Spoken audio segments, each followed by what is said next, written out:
ගරු නියෝජ්‍ය කතානායකතුමනි கௌரவ பிரதிகுழுக்கள் தவிசாளர் அவர்களே, இறுதியாக நான் கூறிக்கொள்வது வேறு எதுவுமல்ல. විනාඩි දෙකක කාලයක් තියෙනවා. அப்ப இறுதியாக நான் கூறிக்கொள்வது வேறு எதுவுமல்ல, உண்மையிலேயே அப்ப இந்த சட்டமூலம் என்பது மிகவும் முக்கியமான சட்டமூலம். இந்த சட்டமூலத்தின் மூலமாக எங்களுடைய புலமை சொத்துக்கள் பாதுகாக்கப்படுவதற்கும் அவைகளை மேம்படுத்துவதற்கு ஏதுவான நடவடிக்கை எடுக்கப்பட வேண்டும். அதே நேரத்தில் இன்றைக்கு விசேடமாக இந்த புலமை சொத்துக்கள் உள்ளடங்கப்படாத அல்லது மக்களால் பார்வைக்கு உள்ளாக்கப்படாத பல்வேறு பொருட்கள் இருக்கின்றது.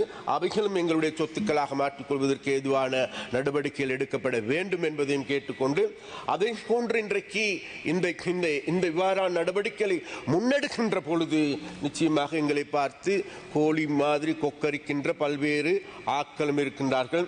அதில் ஒருவர் நான் அண்மையில் எங்களுடைய தலைவர் அனுரகுமார் சாநாயக் அவர்கள் யாழ்ப்பாணத்துக்கு வருகை தந்தார்கள்.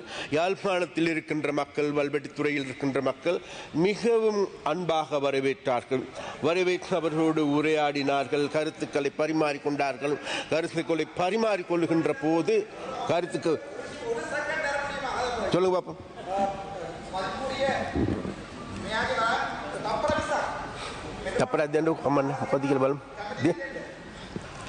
නම කියවුන්නේ නැහනේ. කාලය අපරාධ යනවා. இல்ல இல்ல என்ன என்ன இல்ல அர்ஜுனா, என்னவெண்டா சரியா, நான் என்னத்தை சொல்ல வந்தேங்கிறது புரிஞ்சு கொண்டு காதீங்க சரியா. நீங்க சும்மா ஒன்று மறந்துடாங்க சரியா. நாங்களும் உங்களை போன்று அந்த விளையாட்டெல்லாம் செய்யுமா இருந்தா உங்களுக்கு ஓடுறதுக்கு இடம் பார்த்தாது. பிளீஸ் சரியா. அதனால வேண்டி உங்களோட இதை நீங்க கவனமா தக்க வச்சு கொள்ளுங்க சரியா. நீங்க நடந்து கொண்டிருக்கோம் எல்லாத்தையும் எடுத்துக்கொண்டு லைவா இது பண்ணி கொண்டு இருக்கிறதுல அந்த ஷோ காட்டுறதுல எங்களுக்கு முடியும் சரியா. அதனால பிளீஸ் சரியா. அதனால வேண்டி உங்களோட அந்த அச்சுறுத்தலுக்கோ உங்களோட அந்த விளையாட்டுகளுக்கு நாங்க இனி இது உங்களுக்கு நீ சந்தர்ப்பையா உங்களுக்கு அந்த சந்தர்ப்பம் தான் கேளுங்க. சஜித் பிரேமதாஸ் அவரை கேட்டு உங்களோட சந்தர்ப்பத்தை பெற்றுக்கொண்டு டைமை பெற்றுக்கொண்டு பேசுங்கள். அப்படி பேசுறது விட்டு போட்டு உங்களுக்கு எதிர்கட்சியில கிடைக்க வேண்டிய டைமை கேட்டு பெற்றுக்கொள்றதுக்கு முடியல. உங்களுக்கு டைம் ஒதுக்கப்பட்டு இருக்கின்றது. உங்களுக்கு எதிர்கட்சி இருக்குது.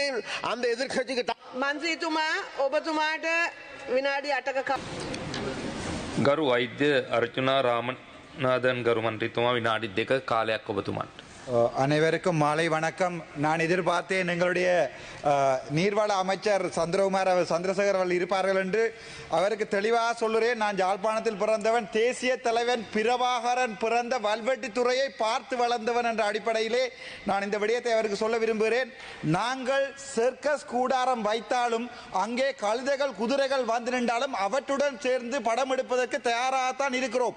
ஆனால் அவ்வாறான கழுதைகளை எங்களுடைய தலைவராக ஏற்றுக்கொள்ள ஜாழ் மண்ணில் பிறந்த எந்த தமிழனும், ஜாழ்ப்பாணத்திலே பிறக்காத எங்களுடைய அமைச்சர் சந்திரசேகர் அவர்கள் சிலையரும் யோசிக்கலாம், தான் சண்டிப்பனம் செய்து என்ன ஏதாவது செய்யலாம் என்று. 44,000 போராளிகளை உயிரோடுத்த என்னுடைய தேசிய தலைவர் வழியில் இருந்த என்ன உங்களால் இப்படி விரட்டையில் வென்றது மிகவும் நகைப்புக்குரிய விடயத்து வருகிறேன். தேசிய அரசாங்க சக்தி இன்று வரை எங்களுடைய அண்ணன் எங்களுடைய இனத்தை காத்த ஒருவன் ஆனந்த சுதாகரன் விடுதலைக்காக இன்று வரை போராடி கொண்டிருக்கிறோம். அவனுடைய குழந்தைக்காக போராடி கொண்டிருக்கிறோம். விடுதலை செய்யவில்லை. முள்ளிவாய்க்காலிலே கொத்து கொத்தாக படுகொலை செய்த இராணுவத்தை பாதுகாக்கின்ற நிலைமைக்கு தான் தேசிய அரசாங்கம் போகிறது. அதுக்குரிய எந்த பொறுப்பு கூறலும் இல்லை. அது தவிர யாழ்ப்பாணத்திலே 3000 வேலை இல்லாத பட்டதாரிகள் இருக்கிறார்கள். யாராவது உங்களால் ஒரு நடவடிக்கை எடுக்க முடியுமா? அது உங்களுடைய 3 கத்தரி தோட்ட விரலிகள் என்று சொல்வார்கள். எங்களுடைய மக்கள் தவறுதலாக உங்களில் ஏற்பட்ட நம்பிக்கையால் 3 கத்தரி தோட்ட குமரைன பம்பையோன்னு சொல்லுவார்கள். சிங்களத்திலும் சொல்லுகிறேன், 3 கத்தரி தோட்ட விரலிகளால் யாழ்ப்பாணத்திலே ஏதாவது நடந்திருக்கின்றால் இல்லை. நான் தெளிவாக ஒரு விடயத்தை சொல்ல விரும்புகிறேன். எங்களுடைய அமைச்சருக்கு வான்படை, நிலப்படை, கரும்புலிப்படை இவன் போய் ஆகாய படைன்னு வைத்திருந்ததுதான் தமிழீழம். எங்களுடைய நீங்கள் போய் விக்கிபீடியா பார்த்தா தெரியும். டிஃபெக்டோ ஸ்டேட் எனப்படுகின்ற ஸ்டேட்டை உருவாக்கிய தமிழ தேசிய தலைவர் பிரபாகரனுடைய பிறந்த மண்ணிலே போய், அது மட்டுமல்ல உங்களால் கொலை செய்யப்பட்ட ரவிராஜ் அண்ணாவினுடைய சாவச்சேரியிலும், உங்களை விட எனக்கு வாக்கு கூடிய சாவச்சேரியிலும் போய் எங்களுடைய மதிப்புக்கு உரிய ஜனாதிபதி போய் உள்ளூராட்சி தேர்தலுக்கு சர்க்கஸ் கூடாரத்தில் நின்று ஆடுவதற்குரிய தேவையை உங்களை யாழ்ப்பாணத்து மண் இப்போது செய்திருக்கிறது.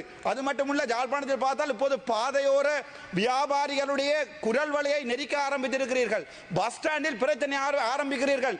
நான் நினைக்கிறேன் தேசிய அரசாங்க சக்தி, நான் உங்களுடைய ஆதரவாக இருந்தவன், என்னை திட்டமிட்ட ரீதியிலே டிசிசி மீட்டிங் வரக்கூடாது என்பதற்காக 23ஆம் தேதி நடந்த சம்பவத்துக்காக 29ஆம் தேதி வரை வெயிட் பண்ணி என்னுடைய மொபைல் போனை ட்ராக் பண்ணி என்னை அரெஸ்ட் பண்ணி இருக்கிறீர்கள்.